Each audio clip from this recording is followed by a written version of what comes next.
So thank you, and I want to thank Frank for organizing this conference. It's really exciting to be here, and I'm looking forward to talking with everybody and to hearing the other presentations. It's a wonderful thing to do, and thank you for including me. The work that I'm going to do is done primarily in collaboration with Jeff Cohen, and it addresses a similar problem, the problem of group disparities in achievement. These differences are, as Jeff put it, lawful. They are large and persistent between different ethnic groups in our society, between men and women in math and science. The mic's not working. It is turned on. Should I just put it higher? Can you hear me now? Okay. You do it. Just a sec.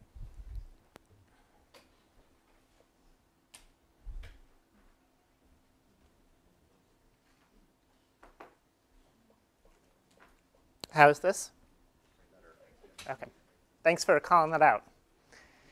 So the problem of group differences in academic achievement is long-standing. These differences are large. They're persistent. There have been many efforts to address them through structural reforms, federal funding for K-12 education, Head Start programs, No Child Left Behind.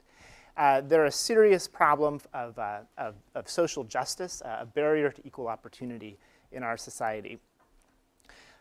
And in the work that Jeff and I and others and our colleagues have done has been to think about how the psychology of students can help us to understand the origins of these achievement gaps and potentially to give us new tools to reduce these achievement gaps. So most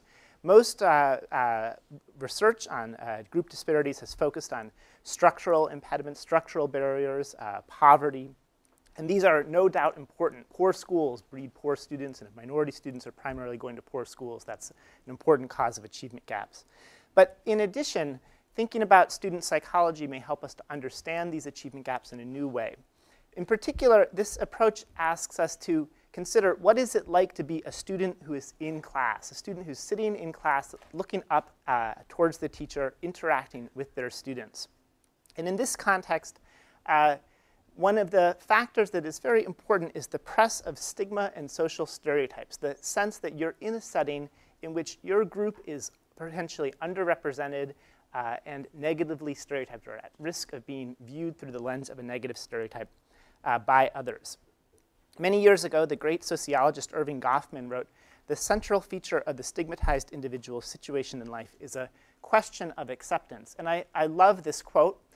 Because it illustrates this ambiguity, this uncertainty, this up-in-the-airness about one's social relations. Being a member of a group that is stereotyped or stigmatized in a setting where you could be viewed negatively because of the group you belong to, your ethnic group, your religious group, your gender group, your national origin group, can create ambiguity about how others will treat you or view you, whether they will respect you and value you and include you in important aspects in that environment.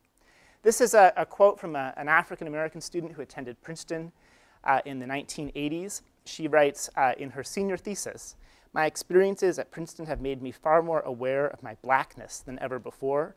No matter how liberal and open-minded some of my white professors and classmates try to be toward me, I sometimes feel like a visitor on campus, as if I really don't belong. It often seems as if to them I will always be black first and a student second." You sense this ambiguity about how others perceive her, how they treat her, whether they really, fully, truly include her and respect her and value her. Now, this is, in fact, our First Lady. This is Michelle Robinson Obama, writing in her senior thesis in 1985. And if a student as successful and accomplished as Michelle can experience this, one can only imagine how pervasive and common this kind of feeling may be. We coined this term belonging uncertainty to try to capture this ambiguity. And the idea is that this is something that we can all relate to, that whenever we go into a new school or new job setting, we may wonder what other people are going to be like there. Are they going to include us and value us if we do something? Are they going to respect that or like that? We wonder about how we're going to relate to other people in new environments. But if you are going into a setting where your group is targeted by stigma or negative stereotypes, or your group is underrepresented, that ambiguity about belonging, that uncertainty about belonging may be more pervasive and more deeply felt. It may be more impactful. And this uncertainty creates ambiguity about negative social events. When something bad happens, when you maybe get critical feedback, when you feel excluded by your friends, when you feel lonely, it may create the worry that perhaps that negative event portends something more, portends something greater. I want to illustrate this with a very short video. Can you hear that? Oh, let's see.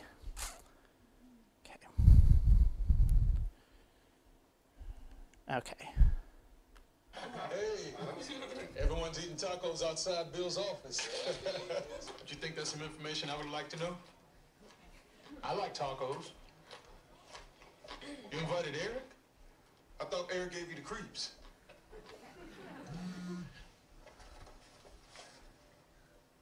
Oh. Yeah. Hey. Don't be left behind. So you can feel this ambiguity about what did this event mean. He doesn't know what he feels that maybe this was his being uninvited was a sign of how other people treated him, how they viewed him, how they respected him, and how they valued him. And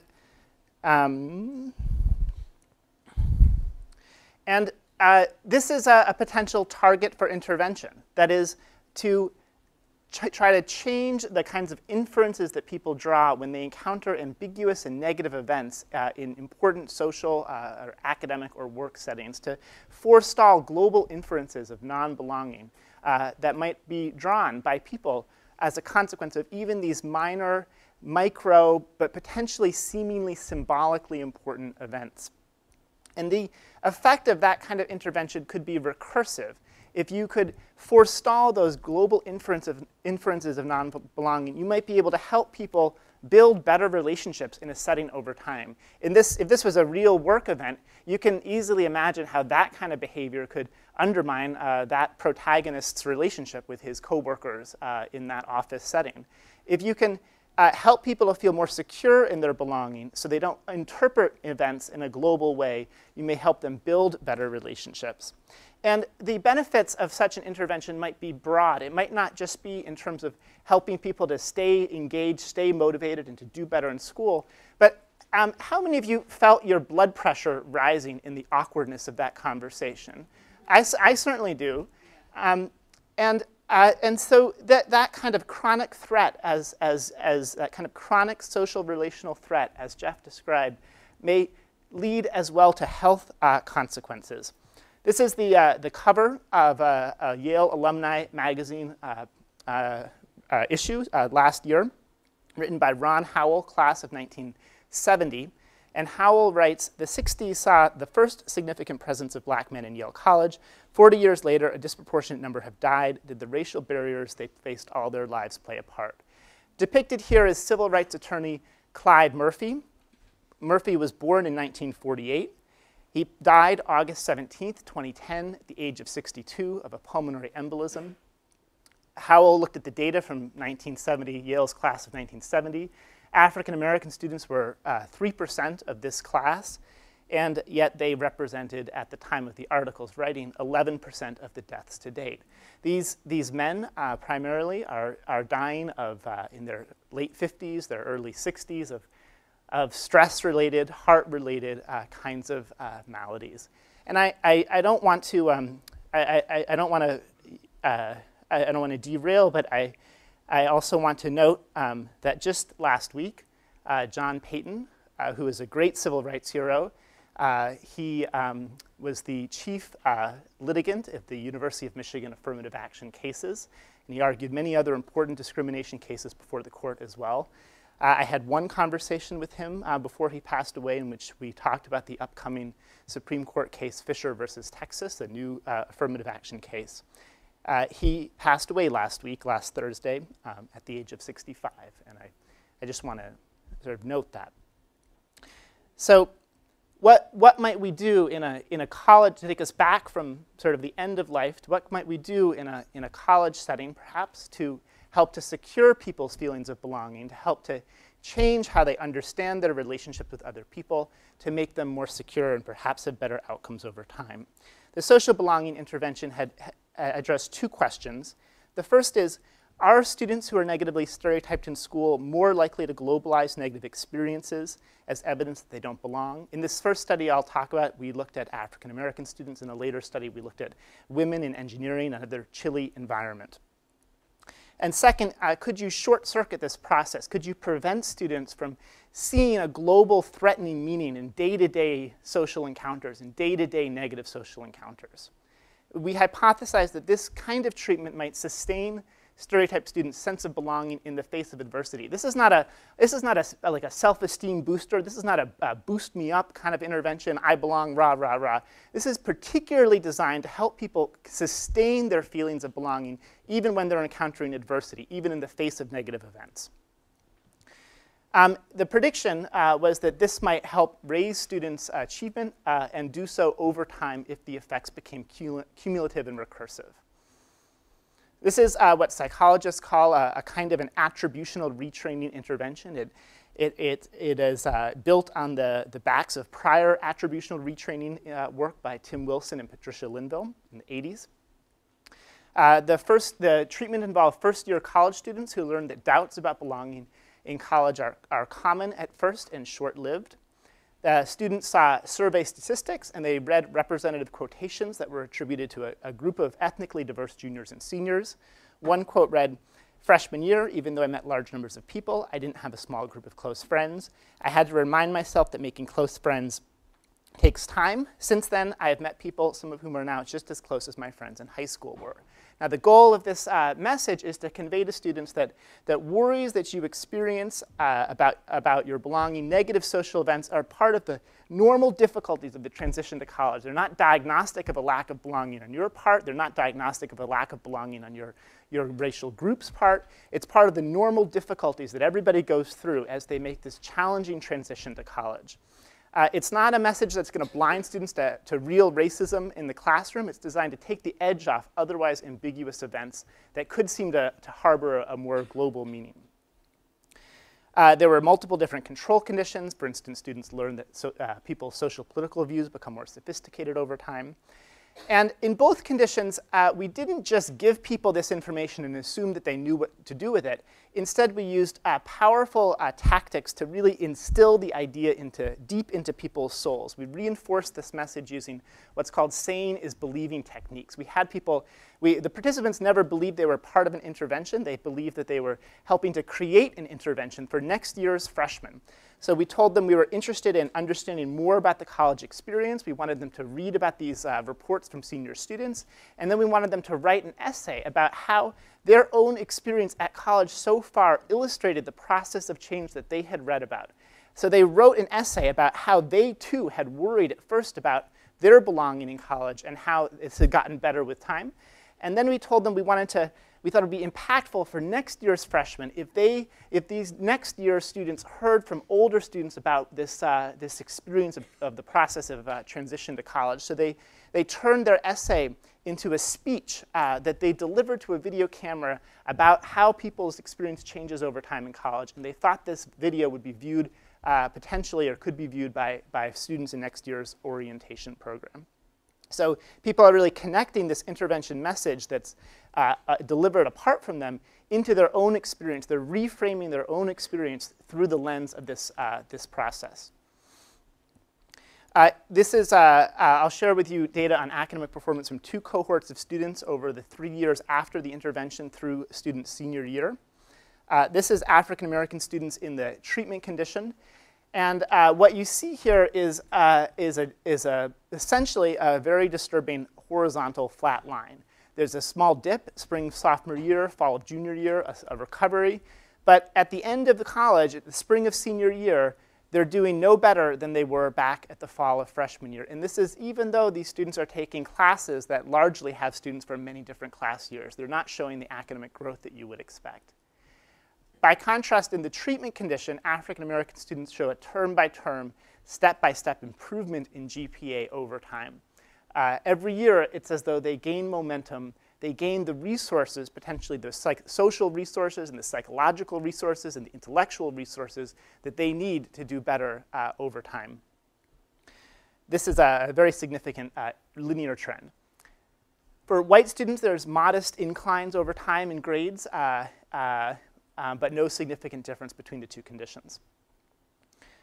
If we collapse the data across that 3-year observation period and we look at how well students do as a whole in that sophomore through senior year period, we can add in a campus-wide comparison group. These are all students in the same class year as the participating students, but who hadn't taken part in the intervention. And for white students, there's no effect of the condition. The y-axis here, the outcome here, is residual GPA. So this is effectively a change in GPA using a GPA metric. But in the African American groups, we see that both the campus-wide group and the randomized control group performed worse over time than expected. But in the treatment group, they scored better. These are large effect sizes. And again, this is the outcome over the three-year period. Now, because the intervention is improving black students' grades but not affecting white students' grades, it reduces the racial achievement gap. From sophomore through senior year, the reduction's about 52%. And senior year, there's a reduction of 79%. And that reflects the change in trajectory. These outcome effects depend on that change in trajectory over time. Now, what's going on here? What processes are sustaining the intervention's effects over this 3-year period? How could an intervention delivered back freshman year, which lasted about an hour, have effects that endure over a 3-year post-assessment period? Well, maybe people just remember the intervention and continue to benefit from the memory. Maybe junior year, you're taking a midterm and you think, back freshman year, I did that nice thing. I felt good about myself. Things seemed okay, so I feel better now. I'm going to do better now. That struck us as sort of wholly implausible. So at the end of senior year, we gave a survey to participants, and we asked them, well, did you remember participating in this study that you took part in back freshman year 3 years ago? And most of them said that they did. And then we asked them, well, what did you learn in that study? And most of them couldn't tell us what they had learned. And then we asked them, well, did participating in that study have any effect on you, on your college experience? And they said, no, of course not. And there's no differences by race or condition in any of these outcomes. So this isn't happening through a sort of conscious top-down process. It's not that the intervention clearly stays in people's minds and continues to affect them through that kind of top-down way. Instead, it seems that the intervention is working through the process that we targeted. That is, it secured students' sense of belonging, and that was important. So each day, back freshman year, back immediately after the intervention, in the first week after the intervention, we administered some daily diary surveys. And what we really wanted to assess here was, how did students respond when bad stuff happened? If you had a bad day, how did people feel? How did they respond? So each day, people told us, how good or bad was your day? What kinds of things happened to you today? How good or bad were those things? And then they told us, we asked them, how much do you feel like you belong right now? And we also asked them the next afternoon, how much do you feel like you belong now? So we have their reports from a given day of how much adversity they experienced, their reports from that night of how much they feel like they belong right now, and from the next afternoon. And what we did is, for each participant, we calculated the correlation between how much adversity they experienced on a given day and their level of belonging that night and the next afternoon.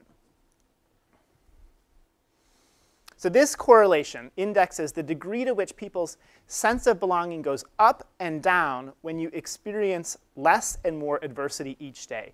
When you experience more adversity, do you feel like you belong less? For white students, the answer is largely no. There's not significant relationships for white students in both conditions. But for African American students in the control condition, there's this very robust negative relationship. The more adversity they experience, the less they feel like they belong on a day-to-day basis. And we're not talking about like big-time negative events, just the normal variability that happens in a typical week. The psychological effect of the intervention was precisely to eliminate this pattern, so that African American students in the treatment condition, they no longer had their sense of belonging was no longer tethered to their daily events. Their sense of belonging could stay high even when they experienced bad events. So here's an example. This is a black woman in the control condition who told us one day, everyone is going out without me, and they didn't consider me when making their plans. At times like this, I feel like I don't belong here and that I'm alienated.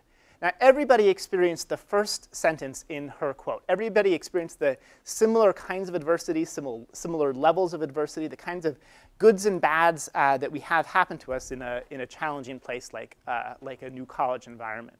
What the intervention targeted was this second sentence, this inference that she drew from that event, this conclusion that at times like this, I feel like I don't belong here and that I'm alienated. The global meaning that she saw that event as having. This this change in social construal, it statistically mediated the 3-year gain in academic performance for African American students. Okay, what about health and well-being?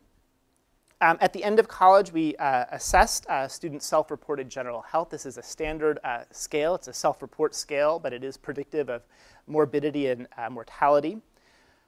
For white students, there is no effect of the treatment, but for black students, the treatment had a significant effect, eliminating a race gap, a racial disparity in health, in self-reported health. When we looked at number of reported doctor visits over the prior month, we see a similar interaction pattern. The race disparity is a little bit different here, but again, we see that black students are going to the doctor more in the control condition than they are in the treatment condition. When we looked at a standard measure of happiness, subjective happiness, questions like, in general, I consider myself a happy person, we see a similar kind of pattern. Again, there's no effect for white students and a significant effect for African American students. Okay, so an intervention like this, it's easy to see it as kind of magic. So you have this 1 hour thing that happens freshman year, and suddenly all this good stuff happens even 3 years later. And it's very important to understand that interventions like this and interventions like the affirmation intervention are very explicitly not magic. First of all, they're not necessarily needed everywhere. They remedy psychological threats that exist within a particular context for a particular group of people, people who are contending with a particular kind of psychological issue or psychological problem, a problem that arises from the presence in our society of negative stereotypes and stigma, in this case, and that becomes manifest within school settings. And these interventions have their long-term effects by working through the context. That is, these long-term effects depend on a chain of social, psychological, and academic processes that propagate their effects forward. So the intervention, neither the affirmation intervention nor the belonging intervention, teaches any students any academic content. They don't teach kids who can't read to read, for example. But they remove psychological barriers that allow students to take advantage of the academic opportunities that exist within that environment, and then having taken advantage of those opportunities puts the students in a different position to do well subsequently. I want to share with you a second intervention that begins to explore this more broadly. This intervention was conducted with Christine Logel, Jennifer Peach, Steve Spencer, and Mark Zana. And the first thing that we wanted to look at here was whether we could see similar effects with a different social group, in this case with women in engineering. This is a group that is negatively stereotyped within engineering contexts. Women contend in engineering often with what's called a chilly environment that is, excludes them or devalues them, or that can be perceived as such. We wanted to secondarily ask the question, how does this kind of intervention work in different contexts? Is the social belonging intervention most effective in contexts that elicit higher levels of threat? If we look at different engineering contexts, can we see reliable patterns of data? And third, we wanted to understand more broadly how this kind of intervention might transform students' lives, their social and their psychological lives, to have a broader understanding of how interventions like this could have such long-lasting and robust effects. And at the same time, we wanted to understand it in relation to value affirmation interventions, to see how these interventions might be playing out in similar and in different ways. So Jeff just talked about value affirmation interventions, so I'm not going to go through this in any detail, but obviously people write about personal values. This is designed to reduce stress and threat, and this too can reduce achievement gaps. In this case, in our engineering study, we didn't do a value affirmation intervention. We did an affirmation training intervention. In this case, students were not given an affirmation. They were taught as an explicit strategy to self-affirm in times of stress and threat. And we reasoned that based on the prior research, both of these interventions might improve women's outcomes in engineering, but they might do so in a little bit different ways. So social belonging might work as though to warm up a chilly climate, to help women develop better relationships within engineering, maybe especially with the people in engineering who are most typical, most prototypical, maybe with men in engineering, to help make that environment, make the engineering environment itself feel more like home. But affirmation training might be more like giving people a warm coat. That is, it might help women to perform well and function well, even despite threat, to give them potentially external supports, resources maybe outside of engineering that could help them succeed despite the threats that they encounter. So the participants in this study were men and women in the first year of a university engineering program. They were enrolled in either gender-diverse engineering majors or male-dominated engineering majors. The ones that were male-dominated had fewer than 20 or 25% women. So women who are walking into these majors are seeing few people like them, few people of their gender group. In the gender-diverse majors, it's somewhere from 25 to about 45% women in these majors. There were three conditions: a control condition, a social belonging, and affirmation training. The social belonging intervention was analogous to the one with the college students, the black and white college students that I described. Students heard upper year students talk about how they worried at first about their belonging, but over time came to feel at home. Affirmation training, they again heard upper year students, but they talked about how they manage stress and threat by thinking about and doing activities that reflect their personal values. So they heard things like, you know, sometimes first year engineering can be really difficult and you feel like you have tunnel vision, you have so much work and you feel like that's all you can do. And sometimes it's important to take a time out. This one time I had all these problem sets and a midterm due, and I took 5 minutes out, I called home, I talked to my mom, and it was just a 5-minute phone call, but I felt so much better, I felt refreshed, and I found I could focus more effectively on the work that I had to do. So there was a variety of values that were elicited. That was obviously a sort of relational value that were described to participants as tools to manage stress and threat. In both cases, people completed sane is believing exercises. They wrote about how the treatment message is true of themselves. How do you recruit your values to manage stress and threat? And they believed that these essays would be read by incoming engineers the next year to aid their transition. So here's students' first year GPA in engineering. Within gender diverse majors, this is a Canadian scale, by the way. It's a Canadian university, and so these are relatively good marks in the Canadian system. So in the engineering majors that are diverse, men and women are doing pretty well, and they're doing equally well, and there's no significant differences between condition. They should be doing equally well. They're all coming into engineering with very high and equally high levels of preparation. In the male-dominated majors, the men are again doing quite well.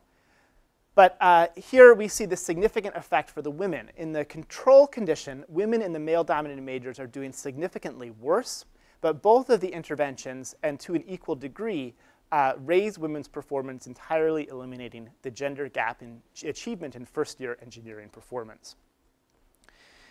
When we look at broader measures of students' experiences and functioning, we see that in many ways the women in male-dominated majors, their lives are transformed. Both of the interventions equally over the first week after the treatment, they led women to be more confident in their ability to handle daily school stress. Each day we asked them what kinds of stressors you're experiencing, how well do you think you can handle this stress. They thought they could handle school stress more.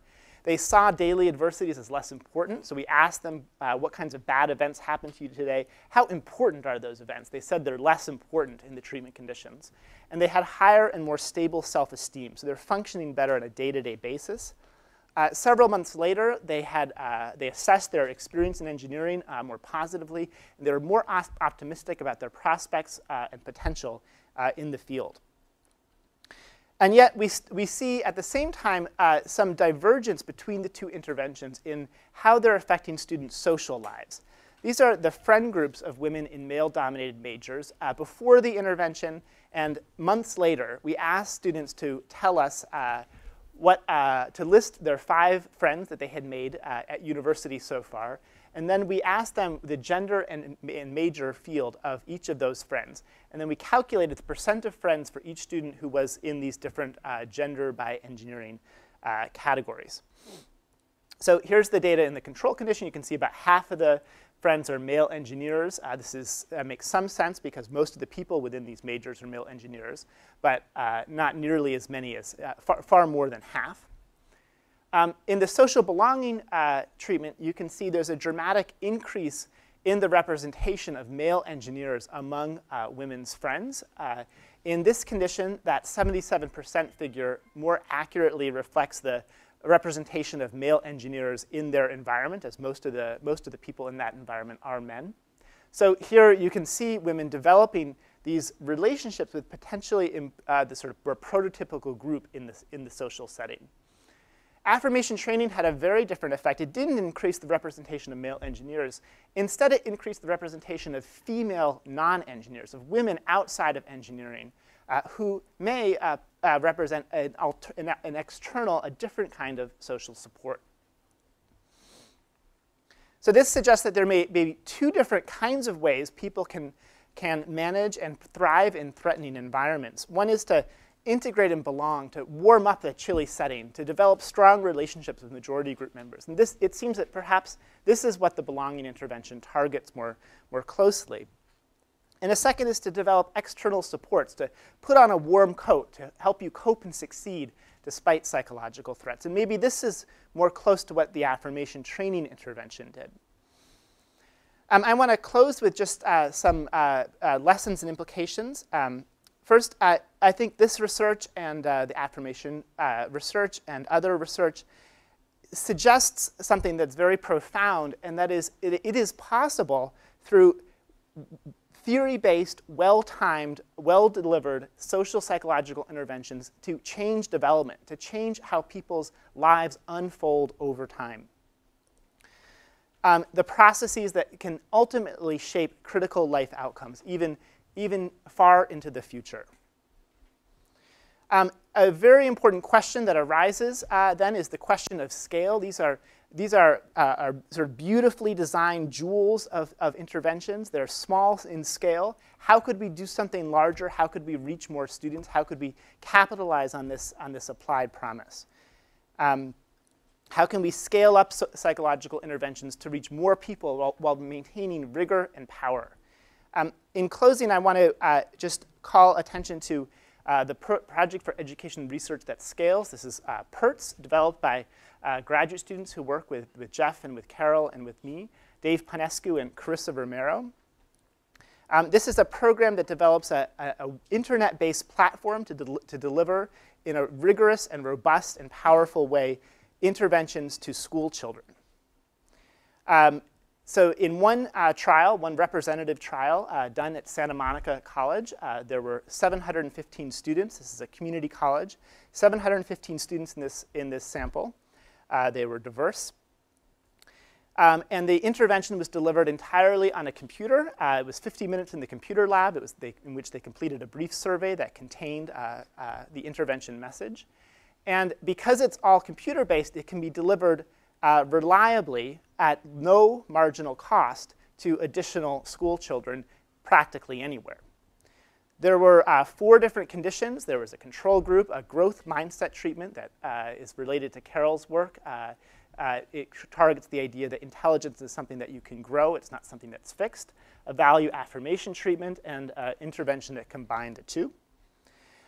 In both of these interventions were delivered using powerful persuasive techniques. They weren't just given to students again. They included things like saying is believing exercises that are built on the backs of decades of psychological research on how to get people to endorse and buy into psychological messages.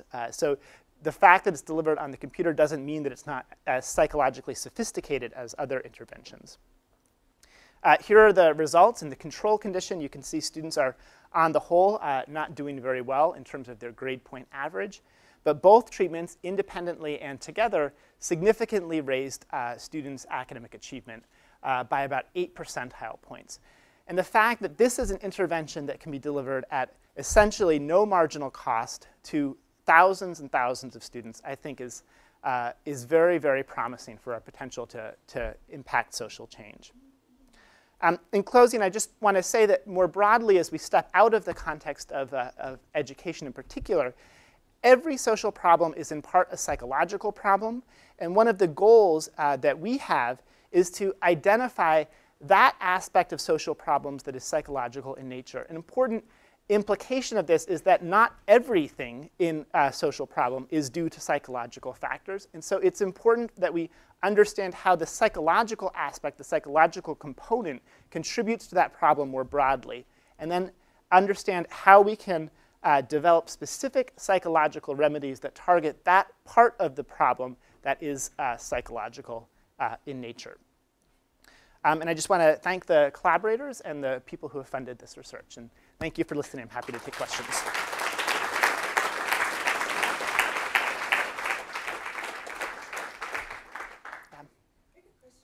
When you look at the black students, did you see the ones that were, was there a distinction between ones who were raised in a white environment or, and then those who had been raised in strictly a black community? That's a great question. We don't have that data, so we don't know. What is your prediction about that? Well, I mean, I know personally from going to school, it's a little different if you've been raised all your life in a situation where you are the only one. Yeah. And then you have a situation where, you know, those who are now for the first time when they depart for college, they are now, you know, in being. So do you think it would be harder for the people who are entering in more integrated setting for the first time? Yeah. That's your prediction. Yeah, and I would think that, and it needs to be, you know, there needs to be some research done so that we can see that. You know, is there a difference or isn't it a difference? Yeah, I think that's a great question. We don't know the answer. It does speak to a broader truth, which is that longitudinal research finds that individual difference variables like apprehension about suffering social rejection on the basis of your race, those are predictive of bad outcomes for black students in predominantly white schools, but they're not at all predictive in HBCUs. So the psychological, and that's of course parallels the data in the engineering intervention. That is, when people are in integrated settings, these are issues that may become more primary, more threatening. So yeah. Yeah. Engineering study, when you were talking how sometimes the treatment holds in the male-dominated fields but not that gender diverse, I was wondering how robust your results is to the cutoff. Because in a sense, all of these were male-dominated fields. Yeah. You're saying the cutoff right around. Well, it depends what you mean by the verb dominate. I can show you the actual fields, by the way.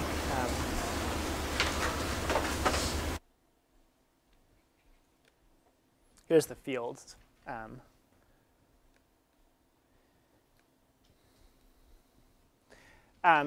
So they all have a majority men, but the ones that are gender diverse are not necessarily, you wouldn't necessarily call them male dominated.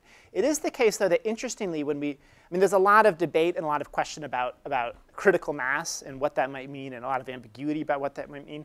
It is the case that here we see that this 20% figure is an important cutoff. That is, if we just treat it as a regression slope instead, we don't get the same kinds of clear interaction patterns. That is to say, the variance within each of these categories doesn't seem to be so important. What's important is the variance across these two categories.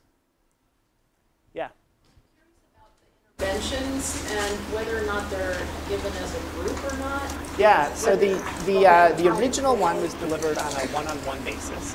The engineering one is delivered in small groups. Well, what's the effect? I'm trying to kind of parse out the kind of group effect and almost maybe a buddy system, or the impact that the group think would have. Even when the intervention is delivered in a group, it's psychologically an individual experience. So in the group context, what happened was that the participants saw a PowerPoint presentation with quotes from upper year engineering students. They heard in an audio presentation the upper year students describing their experiences as they saw those quotes. So it was sort of multimedia. And then they did individual-based writing exercises where they wrote about how this was true of themselves, how this was a part of the normal process of change in engineering, and how then they wrote their letter to a first-year engineering student the next year. So it's not a buddy system. It's not, I mean, we're not directly forging social ties within the intervention context itself. So it's really designed to change how people understand and interpret their experiences within the field. And then ideally, by removing the barrier of apprehension about belonging, to help them to go and do the things that they already want to do, which is to make friends and form study groups and have a good experience. Yeah? What you talked about in sustainable living is to sort of talk to them about change has these implications and sort of putting things into perspective. Now, what if whatever this person has jumped to conclusion is in fact true? So you're in a situation that's very racially charged. Yeah. How much of this actually is impacts? Yeah, it's a really good question. So you can certainly believe that there are some settings where it would be immoral and not only ineffective, but perhaps counterproductive to deliver an intervention like a belonging intervention. If what you effectively end up doing is set people up to believe that they're going to be able to make these relationships with a bunch of racists, then that's not going to be happy. So I think that's true. I also think, though, that at the same time, many settings are ones in which there's a lot of ambiguity about people's attitudes, and there's a lot of potential for malleability and change.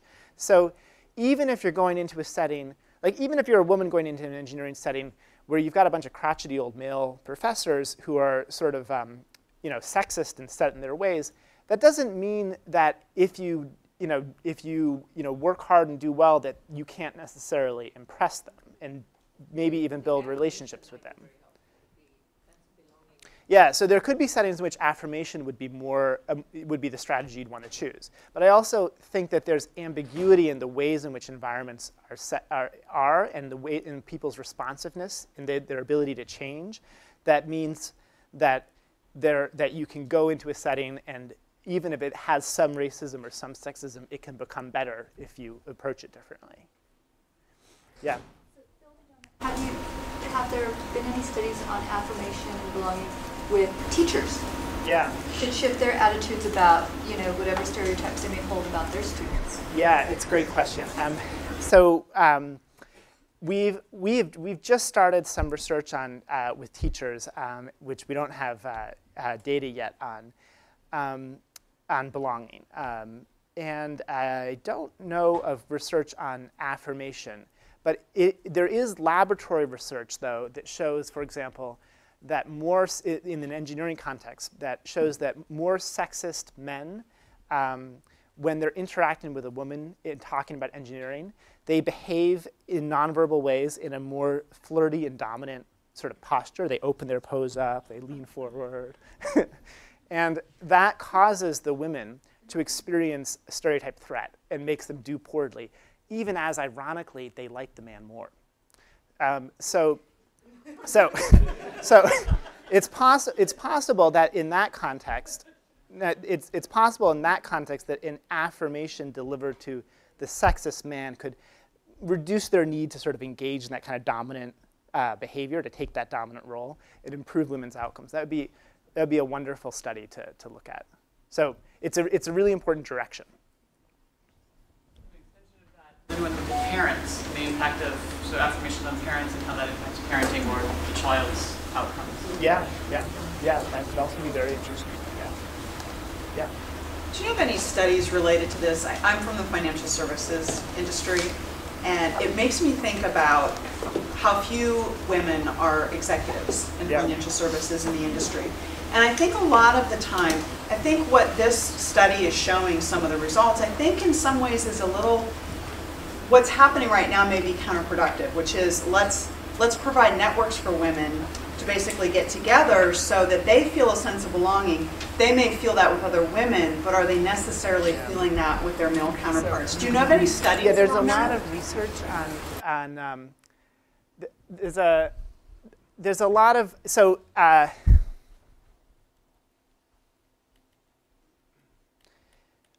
one of the striking things in this graph, right, is that the green cluster at the bottom, percent friends with female engineers, goes down in both of these two treatment conditions, which we know had positive effects on their GPA. It could, I mean, I'm very sympathetic to your point of view. There are other social psychologists who very much believe that those kinds of relationships are very important. And it may depend in part on the context. So if you're in a setting, perhaps you're in a more sexist setting where you really can't build relationships with the dominant group, then you're certainly better off building those relationships with your in-group and developing that kind of bunker belonging.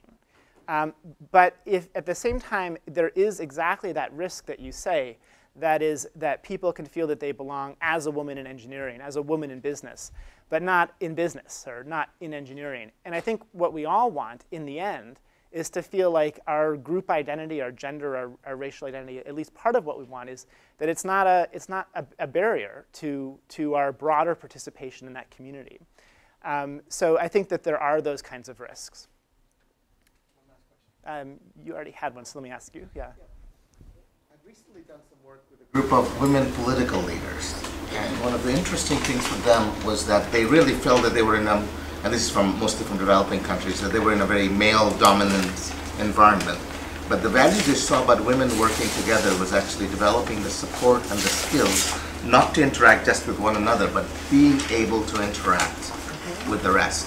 For example, helping and thinking about negotiation strategies and things of that sort. Yeah. So there the women's group was playing very much of a support function, but with an externally driven or I think that's a great comment. It illustrates how things like a women in engineering program or they have multiple different roles or psychological effects, and that what's important is to try to understand what those multiple effects are and how you can maximize the good ones and minimize the bad ones. So if it's an environment, if it's a safer environment in which you can develop your negotiation skills or learn how to negotiate within that business or political setting, that could be very valuable. If it creates a sort of bunker belonging, that's not so effective, especially if there's a possibility for a broader sense of belonging. So having that kind of more nuanced psychological approach rather than a more ideological good-bad is really what's important. Yeah. Thank you very much.